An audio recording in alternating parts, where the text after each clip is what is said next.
अस्सलामुअलैकुम दोस्तों, welcome to मियाँ भाई न्यूज़। हैदराबाद रेन बाज़ार पुलिस स्टेशन के हुदूद में कल एक बहुत ही अफसोसनाक और हैरतअंगेज़ वाक़या सामने आया। छोटा पुल के करीब एक नौजवान जुनैद बिन मोहम्मद बहारमूज पर एक नामालूम शख्स ने चाकू से हमला कर दिया। रात के अंधेरे में यह हमला इतना तेज़ी से हुआ कि आसपास के लोग कुछ समझ ही नहीं पाए और मुलजिम वहां से फरार हो गए। जुनैद को शदीद ज़ख्मी हालत में फ़ौरन यशोदा हॉस्पिटल मलकपेट शिफ्ट किया गया, जहां डॉक्टर्स ने पूरी कोशिश की, लेकिन ज़ख्मों की शिद्दत इतनी ज़्यादा थी कि वो ज़िंदा नहीं रह सके और इलाज के दौरान उनका इंतकाल हो गया। कत्ल के मामले को बहुत संजीदगी से देखा जा रहा है। पुलिस ने कत्ल का मुकदमा दर्ज कर लिया है और नामालूम मुलजिम की तलाश जारी है। इब्तिदाई तहकीकात में ये बात भी सामने आ रही है कि इस हमले में किसी मशहूर ऑडिशटर या किसी बदनाम फाइनेंशियर के बेटे के मुलविस होने का शक ज़्यादा होता जा रहा है, लेकिन अभी तक पुलिस की तरफ से इसकी तस्दीक नहीं की गई है, इसलिए हम उन लोगों के नाम नहीं बोल रहे।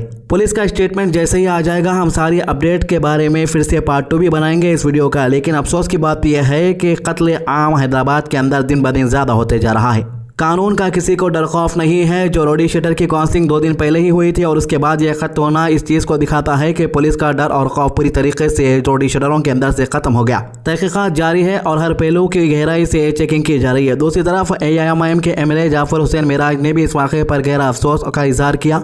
इन्होंने कहा कि मरने वाले नौजवान जुनैद बड़े मोहम्मद भाई के बेटे थे और हमले के बाद हॉस्पिटल ले जाते वक्त जख्म की वजह से उनकी मौत हो गई। उनकी लाश को उस्मानिया हॉस्पिटल ट्रांसफ़र कर दिया गया, जहां पोस्टमार्टम के बाद आगे की कानूनी कार्रवाई के लिए पुलिस को हवाले किया जाएंगे। MLA जाफर हुसैन मिराज ने डिमांड किया है कि हमलावरों के खिलाफ सख्त से सख्त कार्रवाई की जाए और इस मामले को किसी भी सूरत में हल्के में ना लिया जाए। इन्होंने कहा है कि रेन बाजार के लोग खौफ और बेचैनी में हैं और पुलिस का फर्ज है कि मुलजिम को जल्दी से जल्दी गिरफ्तार करके सच को सामने लाए। पुलिस ने आवाम से भी अपील की है कि अगर किसी के पास इस हमले के मुतालिक कोई भी मालूमात हो, कोई शख्सियत या कोई सुराग, तो फ़ौरन रेन बाजार पुलिस स्टेशन से रब्ता करे।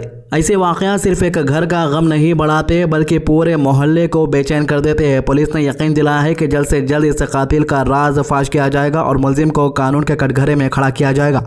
फिलहाल तहकीकात जारी है और मज़ीद तफसीलात का इंतज़ार है। रेन बाज़ार का यह वाक़या फिर एक बार यह सवाल पैदा करता है कि शहर में लॉ एंड ऑर्डर की सूरत हाल क्या होती जा रही है और इस तरह के हमला से किस तरह बचा जा सकता है। रेन बाज़ार के इस नौजवान की मौत ने लोगों के दिलों में गहरा सदमा पैदा कर दिया है और सबको सिर्फ एक ही उम्मीद है कि पुलिस इस केस को प्रायोरिटी लेकर हकीकत को जल्द सामने लाए।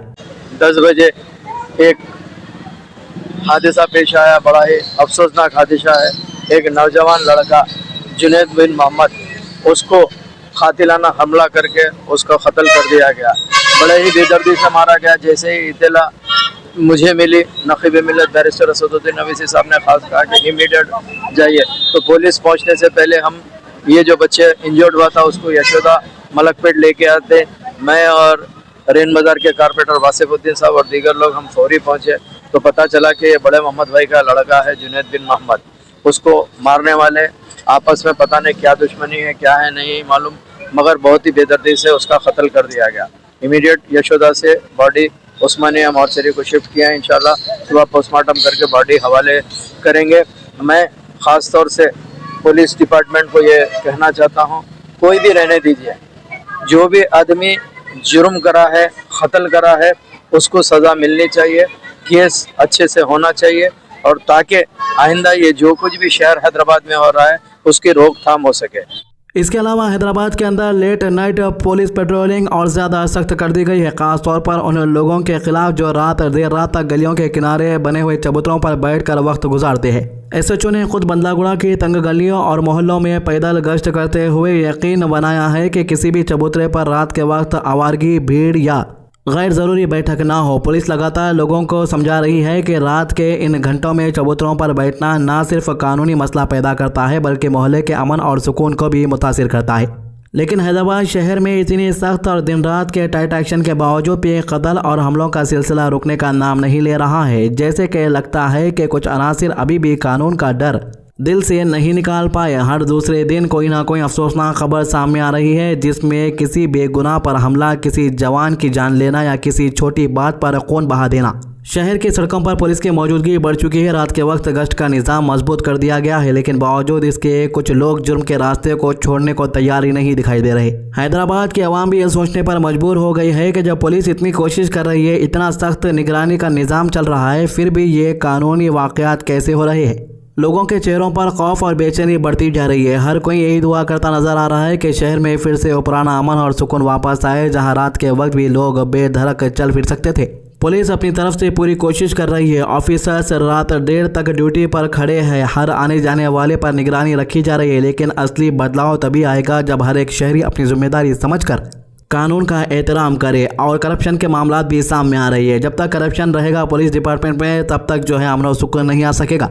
अब पब्लिक की जिम्मेदारी है कि जुर्म को जुर्म समझकर उससे दूर रहे और अपने आसपास के मोहल्ले अमन का मरकज बनाने में मदद करे। इस वक्त शहर को सिर्फ पुलिस का एक्शन नहीं बल्कि लोगों के जहनों का बदलाव भी चाहिए। जब तक लोग खुद अपने शहर को अमन का घर बनाने का इरादा नहीं रखेंगे, तब तक ये सिलसिला रुकना मुश्किल ही लगता है। तो यहाँ पर मामला ये हो रहा है कि जो भी शख्स कत्लों के वारदात के अंदर इन्वॉल्व हो रहा है, वो कुछ ही सालों के अंदर बेल लेकर बाहर निकल जाता है और उसी वाक़यात को फिर से दोबारा रिपीट करता है। इसके अलावा हरियाणा के पानीपत से एक ऐसा वाक़या सामने आया जिसे सुनकर आपकी रूह कांप उठेगी। एक औरत ने सिर्फ हसद, किनी और जहनी परेशानी की वजह से अपने ही खानदान के 4 मासूम बच्चों की जान ले ली है। ये पूरा हादसा न सिर्फ एक खानदान को तबाह कर गया बल्कि पूरे इलाके को गहरी सोच में डाल दिया है। दरअसल पानीपत के नवलता गांव में एक शादी का घर था, जहां हर तरफ रौनक थी, ढोल की आवाज़, मेहमानों की बातों की गर्मी और खुशियों का माहौल। इसी बीच सोनीपत से आई एक छोटी सी मासूम बच्ची 6 साल की विधि अपनी फैमिली के साथ शादी में शिरकत करने आई थी। बारात जैसे ही घर से पहुंची, हर तरफ खुशी की लहर दौड़ गई, लेकिन इस जोश और खुशी भरे लम्हों के बीच अचानक विधि गायब हो गई।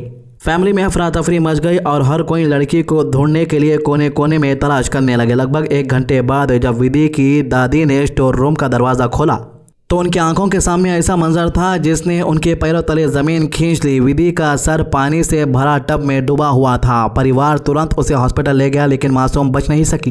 पुलिस तो इसे पहले नॉर्मल केस समझी, लेकिन इन्वेस्टिगेशन आगे बढ़ी। शक विधि के फूफी पूनम पर गया। पुलिस ने जब उससे पूछताछ शुरू की, तब सबसे पहले उसने कत्ल का इकरार कर लिया, लेकिन असली सच तो इसके बाद में सामने आया। पूनम ने बताया कि विधि इसका पहला शिकार नहीं थी। ये इससे पहले 4 और बच्चों को इसी तरह पानी में डुबाकर मार चुकी थी।